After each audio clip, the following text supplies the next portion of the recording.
કલ્પના કરો કે લાલ કિલ્લો કે તાજમહેલ કોઈ ખાનગી વેપારીને વેચી દેવામાં આવે. આ માણસે ફ્રાન્સ સરકારના નામે બરાબર આવું જ કર્યું હતું. નમસ્તે મિત્રો.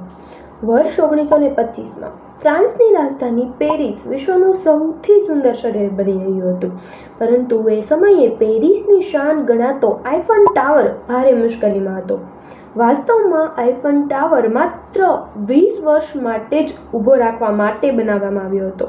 1925 આવતા આ લોખંડના વિશાળ ટાવર પર કાંટ ચડી ગયો અને તેના સમારકામ પાછળ ફ્રાન્સ સરકારનો કરોડોનો ખર્ચ થઈ રહ્યો હતો.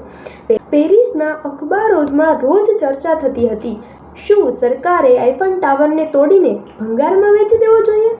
અને આ જ અખબારની હેડલાઇન વાંચીને એક માણસના મગજમાં લાઇટ થઈ. એ માણસનું નામ હતું વિક્ટર લસ્ટિંગ. વિક્ટર કોઈ સામાન્ય ગુનેગાર નહોતો. તે ખૂબ જ ભણેલો ગણેલો, 5 ભાષાઓ બોલનારો અને અમીરો જેવા કપડાં પહેરતો ફરતો એક શાતીર હતો. તેને ખબર હતી કે જો કોઈ મોટો શિકાર કરવો હોય તો દેખાવ અને વાતાવરણ એકદમ અસલી હોવા જોઈએ. તેણે ફ્રાન્સના પોસ્ટ એન્ડ ટેલિગ્રાફ ડિપાર્ટમેન્ટના સરકારી લેટપેડ અને સિક્કાઓ નકલી બનાવડાવ્યા. પોતાને સરકારના ઉચ્ચ અધિકારી તરીકે રજૂ કર્યો.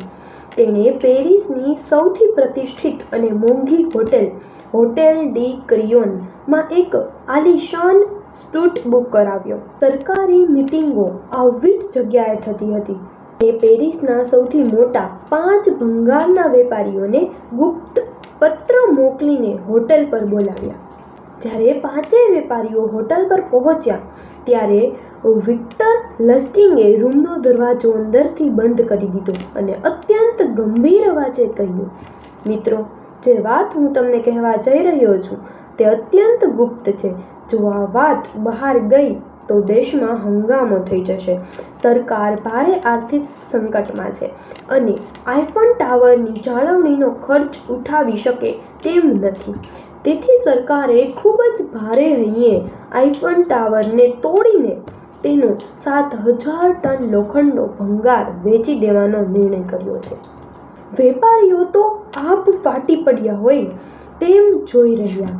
વિક્ટરે તેમને સરકારી કાગળો બતાવ્યા, સરકારી સીલ બતાવી.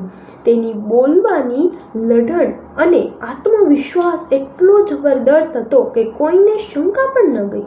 વિક્ટરે ઉમેર્યું, તમે બધા શહેરના સૌથી પ્રતિષ્ઠિત વેપારીઓ છો, તેથી આ ગુપ્ત ટેન્ડર માટે તમને જ પસંદ કરવામાં આવ્યા છે. જેની બોલી સૌથી વધુ હશે તેને આઈફલ ટાવર તોડવાનો કોન્ટ્રાક્ટ મળશે. વિક્ટર લસ્ટિંગ માત્ર વાતો નહોતો કરતો, તે માણસોના મગજ વાંચવામાં માસ્ટર હતો. મીટિંગ દરમિયાન તેણે નોંધ્યું કે 5 વેપારીઓમાંથી એક વેપારી, જેનું નામ આન્ડ્રે પોઈસન હતું, તે ખૂબ જ મહત્વાકાંક્ષી હતો. પોઈસન પેરિસના બિઝનેસ જગતમાં પોતાનું બહુ મોટું નામ બનાવવા માંગતો હતો અને તેને લાગ્યું કે જો તેને આઈફલ ટાવરનો કોન્ટ્રાક્ટ મળી જાય તો ઇતિહાસમાં તેનું નામ અમર થઈ જશે. પરંતુ પોઈસનની પત્ની થોડી શંકાશીલ હતી. તેણે પોઈસનને પૂછ્યું, આ બધું આટલું ગુપ્ત કેમ છે અને કોઈ સરકારી અધિકારી હોટેલના રૂમમાં આવેદન કેમ કરે છે? પોઈસનને આ શંકા વિક્ટર સામે રજૂ કરી. હવે અહીં વિક્ટર લસ્ટિંગની અસલી ચાલાકી સામે આવી. વિક્ટરે પોઈસનને એકલામાં બોલાવ્યો અને ધીમેથી કહ્યું, જુઓ પોઈસન સાહેબ, એક સરકારી અધિકારી તરીકે મારે પગાર બહુ ઓછો છે. મારી પત્નીને મોંઘી લાઈફસ્ટાઈલ જીવવી છે. જો તમે ઈચ્છો કે આ કોન્ટ્રાક્ટ તમને જ મળે તો તમારે ટેન્ડરની રકમ ઉપરાંત મને થોડી લાંચ આપવી પડશે. ટ્વિસ્ટ જુઓ. જેવી વિક્ટરે લાંચ માગી, પોઈસનની બધી જ શંકા દૂર થઈ ગઈ. કારણ કે આ જમાનામાં ફ્રાન્સના સરકારી બાબુએ ભ્રષ્ટ હતા અને લાંચ માગવી એ એકદમ સામાન્ય સરકારી બાબત હતી. પોઈસનને ખાતરી થઈ ગઈ કે આ માણસ અસલી સરકારી અધિકાર જ છે. પોઈસને તરત જ આઈફલ ટાવર ખરીદવા માટેના કરોડો રૂપિયાની રકમ અને સાથે વિક્ટરની લાંચની રકમને બેગ ભરીને વિક્ટરને સોંપી દીધી. પૈસા હાથમાં આવતા જ વિક્ટર લસ્ટિંગ પેરિસથી સીધો ઓસ્ટ્રેલિયા ભાગી ગયો. તે રોજ સવારે હોટલમાં બેસીને ફ્રાન્સના અખબારો વાંચતો હતો કે ક્યારે આ સમાચાર છપાય અને પોલીસ તેની પાછળ પડે.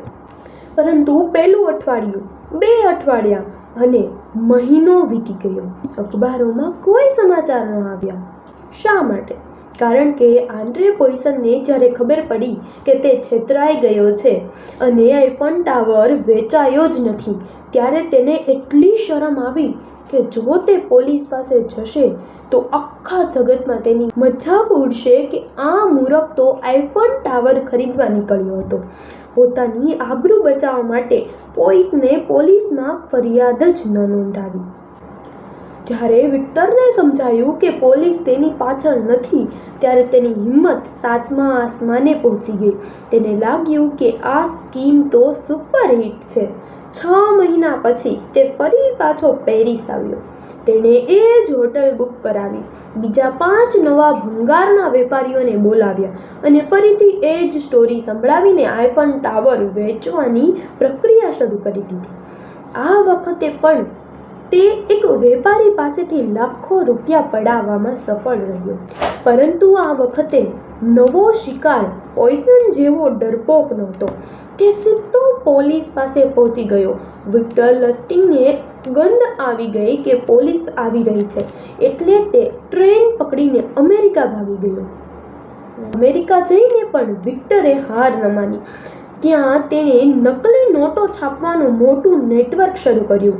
તે કુખ્યાત ગેંગસ્ટર અલ કાપોનને પણ પોતાની જાળમાં ફસાવી લીધો હતો.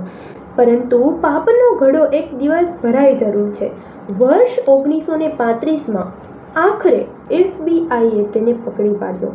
તેને અમેરિકાની સૌથી ખતરનાક જેલ અલ્કાત્રાઝમાં મોકલવામાં આવ્યો, જ્યાં વર્ષ 1947માં ન્યુમોનિયાને કારણે તેનું મૃત્યુ થયું. જ્યારે તેનું ડેથ સર્ટિફિકેટ બનાવવામાં આવ્યું, ત્યારે તેના વ્યવસાયના ખાનામાં સરકારી અધિકારીઓએ લખ્યું કે નકલી સેલ્સમેન. મિત્રો, આ વાર્તા આપણને શીખવે છે કે માણસની લાલચ એટલી આંધળી હોય છે કે તે ક્યારેય તર્ક અને સામાન્ય બુદ્ધિનો ઉપયોગ કરવાનું ભૂલી જાય છે. છેતરપિંડી કરનાર હંમેશા આપણી લાલચ અને અહંકારનો જ ફાયદો ઉઠાવે છે. તો આ કેવી લાગી રોમાંચક હિસ્ટ્રી? જો તમને મારો આ વિડીયો ગમ્યો હોય તો મારી ચેનલને લાઈક કરજો, શેર કરજો અને સબસ્ક્રાઈબ જરૂર કરજો. હવે મળીએ આવા જ વિડીયોમાં. ત્યાં સુધી જય શ્રી કૃષ્ણ.